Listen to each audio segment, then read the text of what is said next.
Stay classical and legal. So this is going to be part 2 of our book in our lesson with Flight by Robert Burlick. He gazes down in the morning light, how far off Paris seems, across the long ocean.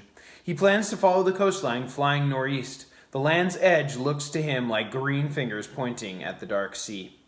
To see ahead, Lindbergh pokes a small homemade periscope out the side of the cockpit. A periscope is a device with mirrors in it to allow you to see better. Sometimes he flies very close to the water, just 10 feet above the waves. He knows that at this low height, the plane guides more smoothly. The plane drones on. Drone's not like one of those aerial devices, just kind of like a sound that continuously goes on. It cruises at about 100 miles per hour. At this rate, he will have enough fuel to reach his destination, but only if he stays on course. Besides him in the cockpit is a little book. He keeps a diary as he goes, all day long, hour by hour. It is as if he were speaking to himself. He wants to remember everything, because no one else will ever really know. At 12:08, he flies just above Nova Scotia, Canada. Just after 4, he flies above the coast of Newfoundland. At dusk, he looks down and sees icebergs. In his diary, he calls them white pyramids. White patches on a blackened sea, centuries of the Arctic. He wonders what lies ahead. And remember, guys, if you want to see the pictures a little bit longer, you can always pause the video. The sun sets far behind the plane. Lindbergh flies over St. John's, Newfoundland, the last point of land in North America. Now he can no longer follow the land's edge for direction. He must chart his course carefully.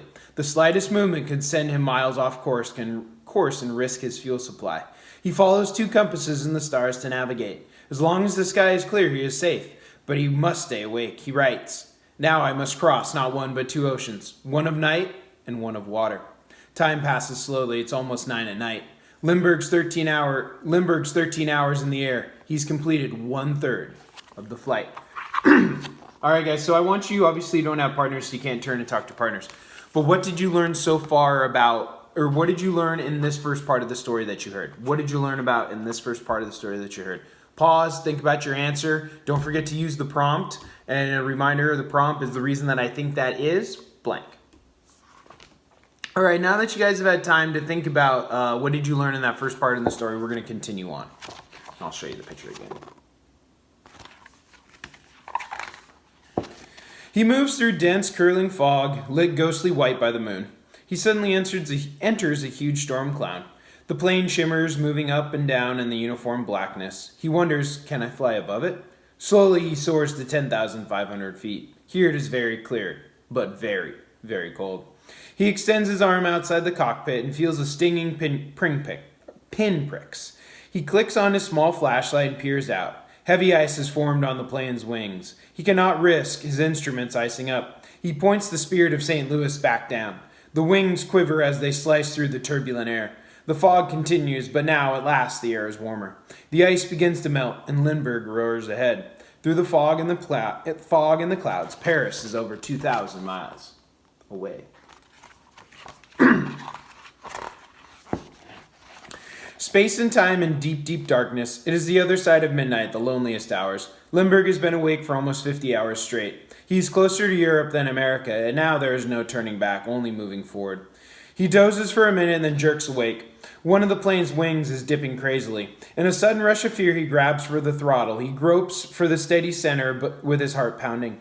As he feels the leveling wings, he lets out a breath. He repeats over and over to himself, "I must not sleep, I must not sleep." Here high above the churning ocean. To sleep is to die. There are some things he does to stay awake. He leans his face near the open window to feel the cool air. He holds his eyelids open with his fingers to keep them from closing. He remembers growing up on a farm in Minnesota. He remembers being a trick pilot and walking out on the plane's wings. He remembers the people in St. Louis who paid for his plane. Sometimes he takes a sip of water from his canteen. He also has 5 chicken sandwiches with him. It's all the food he has brought. But he eats nothing. It is easier to stay awake on an empty stomach. His body cries for sleep. He loses track of time. The night is endless. He wishes for sun to rise. Or the sun to rise. Dawn comes slowly, growing out of the gray mist. Will the fog never end, he wonders? The clouds change color from green to gray, from gray to red and gold. Lindbergh has been in the air for 23 hours. He is 2,300 miles from New York and has 1,300 miles to go. He feels completely alone in the world. He feels as if he were flying through all of eternity. He tries to stay on course, but because of his constantly curving route, he is not always sure. Here and there, the clouds seem to break apart. He sees far below him the ocean. From high up, it is like a great blue shaft with great walls. Then he flies into the clouds again, into the unchanging mist.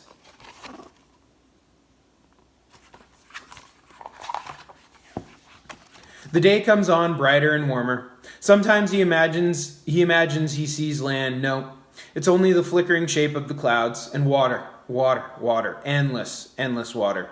It is 7:30 in the morning in New York, and Paris is over 1,000 miles away.